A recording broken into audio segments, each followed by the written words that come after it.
عارف حمید بھٹی صاحب، اگر میں آپ سے سمجھ سکوں، یہ کتنا سیریس آپ کو لگ رہا ہے یہ جو کراچی میں بات ہوئی ہے، کراچی کے جلسے کے حوالے سے مولانا فضل الرحمان نے جو بات کی، کتنا بڑا چیلنج آپ کو لگ رہا ہے اس وقت حکومت کے لیے؟ بسم اللہ الرحمن الرحیم۔ ڈاکٹر صاحب، ایک تو آپ نے جو فرمایا، ہمارے لیے تمام سیاستدان قابل احترام ہے، تمام قابل احترام ہے۔ احمد بلال صاحب کو بھی میرا سلام اور منسٹر فیصل واڈا صاحب کو بھی میری طرف سے سلام پیش کر دیں۔ اب میں اتنا اہم ایشو کی طرف آ رہا ہوں۔ مولانا فضل الرحمان اور پی ڈی ایم کا سیاسی جنازہ نکل چکا تھا، بڑا دھوم دھام سے نہیں، چھپ کے کرایا گیا، کیونکہ کرونا کے پیشنٹ کو ہمیشہ اس کے جنازے کی اجازت نہیں ہوتی، وہ کرونا کا پیشنٹ دوسروں کی وبا پھیلا دیتا ہے۔ اب مولانا صاحب کا نہایت ادب احترام سے اس واقعہ جو میں سنانے لگا ہوں، اس کا موجودہ سیاسی حالات سے کوئی تعلق نہیں ہے۔ ایک آدمی جاتا ہے بڑا دھوم دھام سے، بڑی پینٹ کو ٹائی پہنی ہوتی ہے، خوبصورت ہوتا ہے، کہتا ہے ڈاکٹر موئی صاحب میری آپ نے فلم دیکھی، کیسی ہٹ گئی ہے، تباہ کر کے رکھ دیا۔ ڈاکٹر صاحب موئی صاحب شریف آدمی ہوتے ہیں، کہتے ہیں یار میں نے 2-3 دفعہ دیکھی، آپ نے نظر نہیں آئے مجھے، میں نے تو 2-3 دفعہ، کہتے ہیں نہیں سر ڈاکٹر صاحب آپ نے صحیح نہیں دیکھی ہوگی، اور میں تھا وہ جو 12 تھا، جوان تھا۔ انہوں نے کہا یار میں نے 3 دفعہ دیکھی ہے۔ اس نے کہا یار کون سے سین میں تھے؟ کہتا وہ جو جنازہ جا رہا تھا نا وہ میرے ہی تھا۔ تو اب مولانا فضل الرحمان اپنے حلقے سے الیکشن ہار گئے۔ جب پاکستان پیپلز پارٹی ساتھ تھی، جس کے پاس اسٹریٹ پاور ہے، سندھ حکومت ہے، میری گزارش ہے نکلے یہ عمران خان کا ریزائن دینے، وہ نہیں لے سکے، پھر اپنا ریزائن دینے، پھر ہر ضلع میں انہوں نے کہا جلسہ کریں گے، ہر ضلع میں ہر اتوار کو، پھر کہا لانگ مارچ کریں گے، پھر دھرنا دیں گے۔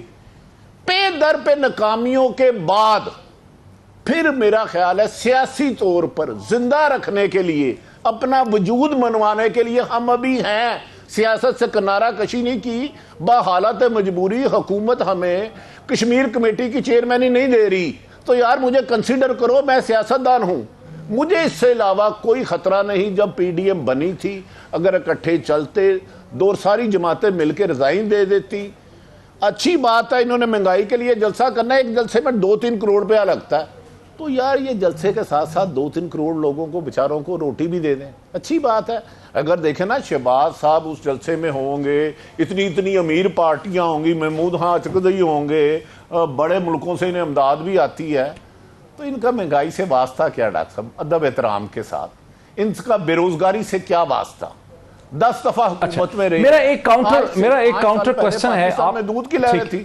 عارف حمید بھٹی صاحب، یہ جو اتنی خود اعتمادی ہے فیصل واڈا صاحب کی کہ یہ چیز ہم نے کرنی ہے، یہ اچھی چیز ہے، ہم کروا کے چھوڑیں گے، چاہے سافٹ ویئر اپڈیٹ ہو، کیسے کریں، کیا کہیں گے اس پہ آپ؟ دیکھیں ڈاکٹر صاحب، ایک تو میں بلال محبوب صاحب نے جو فرمایا تھا نا ماضی میں طریقے چلیے، انہوں نے ٹھیک کہا تھا، لیکن ان کے لیڈروں کے اربوں روپے کے کرپشن کے الزامات نہیں تھے، ان کے کیس نہیں چل رہے تھے، وہ ملک سے نہیں بھاگ جاتے تھے۔ آپ کو کوئی بھی موومنٹ چلانے کے لیے عوام کا آپ کا نقطہ نظر سے متفق ہونا ضروری ہے، تب وہ لوگ آپ کے پیچھے آتے ہیں۔ قربانی دینا بہت مشکل کام ہے۔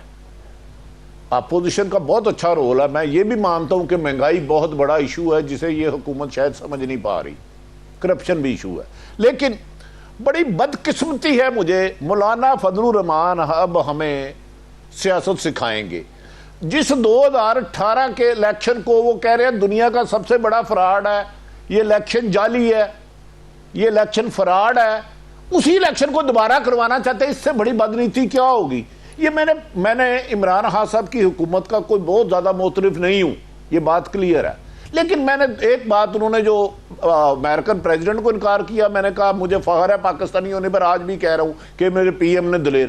دوسرا، اور یہ پہلا حکمران ہے جو کہتا ہے آؤ ریفارمز کرو اور دھاندلی نہ ہو، الیکٹرانک مشین سے بناؤ، تو یہ ویسے واحد کیسے کرے گا ریفارم بھٹی صاحب جب اپوزیشن ساتھ نہیں بیٹھے گی؟ پاکستانی آئین بنا ایسا ہے کہ حکومت اکیلے کچھ نہیں کر سکتی، اپوزیشن کو لے کے چلنا ہوتا ہے۔ میں ڈاکٹر صاحب اگر اپوزیشن اب کہے کہ یہ میں نے 5000 کا جعلی نوٹ چلایا اور یہی چلے گا، تو جعلی نوٹ تو کوئی نہیں مانے گا، پھاڑ کے پھینک دے گا، اندر دے دے گا۔ اب مجھے بتائیں، یہ کہتے ہیں کہ مجھے سب سے بڑی دھاندلی کی مشین نظر آتی ہے، تو جس نظام کے تحت آپ نے 18 کا الیکشن کرایا اس میں بھی دھاندلی کے الزام لگے، 13 میں آصف علی زرداری پریزیڈنٹ آف پاکستان تھے، انہوں نے کہا وہ بھی دھاندلی ہوا، 8 میں ہوا۔ اگر یہ لا رہے ہیں بھائی، یہ بات ہے، اس میں حکومت کو دریا دلی کر کے ان کو بار بار دعوت دینی چاہیے، انہیں کہنا چاہیے اپنے آئی ٹی ایکسپرٹ سارے بیرون ملک سے منگوا لو، اپنے آئینی ماہرین ملا لو۔ لیکن میں سمجھتا ہوں عمران ہاں پچھلے 50 سالوں سے جو دھاندلی کا گند شور مچا ہوا ہے، 85 کے بعد نا اس ملک میں کرپشن اور تباہ کر گیا نواز شریف۔ ضیاء اللہ کی 3 نشانیاں تھیں، نواز شریف صاحب، ایم کیو ایم اور کلاشنکوف۔ وہ مہربانی کریں عمران خان صاحب کو اپنی تجاویز دے دیں، اپنے آئینی ماہرین لے جائیں، آئی ٹی کے ایکسپرٹ لے جائیں، ایک دفعہ شفاف الیکشن تو کرائیں تاکہ جب بھی الیکشن ہو ہارنے والا جیتنے والے کو مبارک دے۔ ہم یہ نہیں کہتے جو ان کی کہتے ہیں اس مشین سے ڈر رہے ہیں، اور بھائی اسی مشین سے نادرا آپ اب ایک آئی ڈی کارڈ ہوتا ہے، آپ اسی دوسرا اب یہ بتا دیتے ہو آخری بات، یہ اس لیے نہیں کر رہے، انہوں نے ایک ایک حلقے میں 20-25 ہزار جعلی ووٹ بنائے ہیں۔ جب الیکٹرانک مشین آ جائے گی اس کو اپوزیشن کر وہ ایک بندہ 5 ووٹ نہیں ڈال سکے گا۔ میں آپ کو سلوات آج بتا دیا، میں نے اس پہ 10 سٹوریاں کی ہیں، جب مجھے کہیں گے میں مناظرہ کر لوں گا۔ یہ مورلی کرپٹ لوگ ہیں۔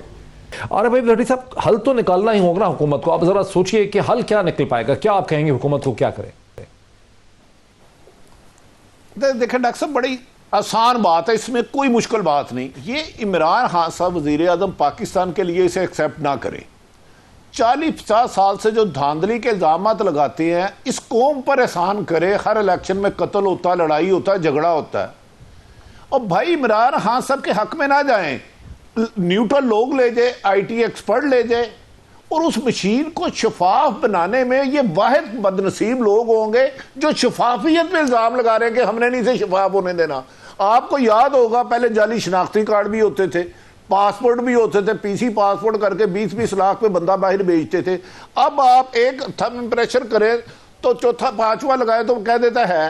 تو اگر اس میں ان کی مجھے نہیں سمجھ آ رہی وجہ کیا ہے؟ بھائی مشین میں کوئی ہو سکتا ہے خامی ہو، اس میں ایکسپرٹ بنا کے دور کر لو۔ اس میں تو مجھے بد نیتی کے علاوہ کوئی سمجھ نہیں آتی۔ میں اس کو عمران خان نہیں، لیکن واحد حکومت ہے جو اصلاحات کرنا چاہ رہی ہے، شفاف الیکشن چاہ رہی ہے، ہمیشہ اپوزیشن کہتی ہے۔ آپ نے سنا کہ مولانا فضل الرحمان کہتے ہیں کہ یہ مشین جو ہے یہ دھاندلی کرنے کا سب سے بڑا ذریعہ ہوگا۔ آپ نے سنا نا مولانا فضل الرحمان کا ٹکڑا میں نے سنایا، وہ کہتے ہیں کہ یہ مشین دھاندلی کرنے کے لیے بنائی گئی ہے، دھاندلی کرنے کا سب سے بڑا ذریعہ ہوگا۔ اچھا، مولانا صاحب نے تو 10 دفعہ طریقے دیے، 50 دفعہ حکومت چلے گئی، حکومت نہیں گئی۔ اب میں گزارش کر رہا ہوں، مولانا صاحب اس الیکشن پہ ضد کر رہے ہیں جس پہ 2018 پہ کہہ رہے ہیں اسی طریقے سے الیکشن کراؤ جس پہ کہہ رہے ہیں دھاندلی ہوئی ہے، فراڈ ہوا ہے۔ مولانا صاحب کو چاہیے اپنے آئینی ایکسپرٹ، آئی ٹی کے ایکسپرٹ دوسری دنیا سے بلا لے، جو خلا ہے اس کو دور کرے، نہ بیٹھنا مجھے بدنیتی لگتا ہے کہ میں جس کو پتا ہو جائے نا میں نے ہار جانا، نہیں، وہ جان کے جو بندہ آؤٹ ہو جائے نا، پا دیا 9 بال ہے، میں لڑکے نہ وکٹوں کو بلہ مار دیتا ہے۔ مولانا صاحب تو بالکل بچوں والی باتیں کر رہے ہیں، نہ کھیڈیں گے نہ کھیڈن دیں گے۔ بھائی عمران خان صاحب کو چھوڑ دے، ٹھیک ہے، اس قوم نے 50 سال دھاندلی کے کھیڈیں گے نہ کھیڈن دیں گے، خدا کے لیے سے انٹرنیشنل ایکسپرٹ بلا لے۔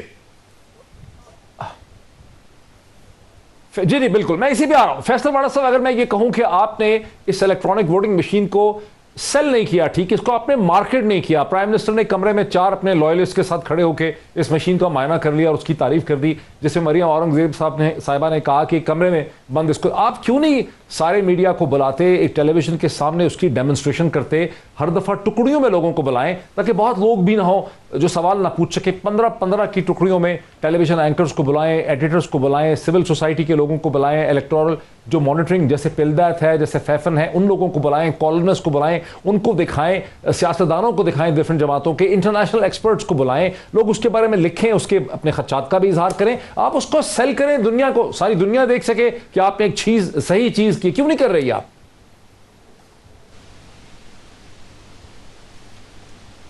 ڈاکٹر صاحب دیکھیں، آپ اپنا پروگرام شروع کرنے سے پہلے 2 4 5 گھنٹے ریسرچ کرتے ہیں، ڈسکس کرتے ہیں، پوائنٹس بناتے ہیں، پوائنٹرز بناتے ہیں، انیشل ہوم ورک کرتے ہیں۔ دس از پرائم منسٹر نے جو سروے کیا ہے یا دیکھا ہے وہ انیشل ہے۔ ہم آپ کو بھی بلائیں گے، آبزرورز کو بھی بلائیں گے، سول سوسائٹی سے بھی لوگوں کو بلائیں گے، بھٹی صاحب جیسے لوگوں کو بھی بلائیں گے, انٹرنیشنلی بھی اس کو کرائیں گے, آئی ٹی ایکسپرٹ سے ہی بتائیں گے, اور اس کو کہیں گے اس میں اور مزید 100% اس کی شفافیت کیسے پاسبل ہے. اور ہم اپوزیشن کو بھی کہتے ہیں وہ اپنی مرضی کے بندے آئی ٹی ایکسپرٹ دیتے, لیکن اگر آئی ٹی ایکسپرٹ آپ نے مریم نواز کو بھیجنا ہے, مریم اورنگزیب کو انجینئر بنا کے بھیجنا ہے, آئی ٹی ایکسپرٹ بنا کے بھیجنا ہے, اور اس کا معائنہ شہباز شریف نے کرنا ہے, اور نواز شریف نے اس کو اپروو کرنا ہے, اور جسٹس قیوم کی عدالت سے اس کو پاس کرانا ہے, اور سیف الرحمان سے اس کا آرڈر کروا دینا ہے, تو سر یہ اب نہیں ہونے والا. آئی ایم سوری جی, ایسا نہیں ہوگا. مارکیٹ بھی ہوگا, دکھایا بھی جائے گا, اوپر نیچے سے ان کو توازنے کی, اس کو ویریفائی کرنے کی, ہر چیز پبلکلی کی جائے گی. But having said that that does not mean کہ انیشیل سٹارٹ کے اندر ہم اتنی امپورٹنس ان بے ایمان چوروں کو دے دیں. یہ تو ریمیٹنس جس طرح جو آج تک ملک سے باہر نہیں گیا اس کے نام پہ اکاؤنٹ میں پیسے منگوا لیتے ہیں. پاپڑ والا جس نے شہر سے باہر علاقہ نہیں دیکھا اس کی باہر سے ریمیٹنس آ جاتی ہے. سی ایم ہاؤس کے برابر کے سارے کیمپ آفس کے اندر پیسہ سرکاری گاڑیاں لے کے آتی ہیں, قوم کے سامنے ایگریمنٹ کر کے یہ مارکیٹنگ کا پروسیس کب شروع کرنے والے ہیں آپ؟ پھر واپس آ جاتے ہیں, پھر وہ مشرف ان کو باندھ کے بھیجتا ہے. 2 منٹ رہ گئے.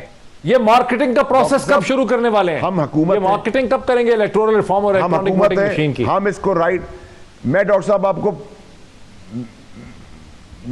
صاحب آپ کو بتا یہ سکتا ہوں کہ یہ ووٹنگ مشین ایکسیپٹ ہوگی, چاہے وہ عزت سے ہو جائے, پیار سے ہو جائے, ڈسکشن سے ہو جائے, ڈنڈے سے ہو جائے, آرڈیننس سے ہو جائے, یا کوئی چپ لگانے سے ہو جائے, ہوگی ضرور.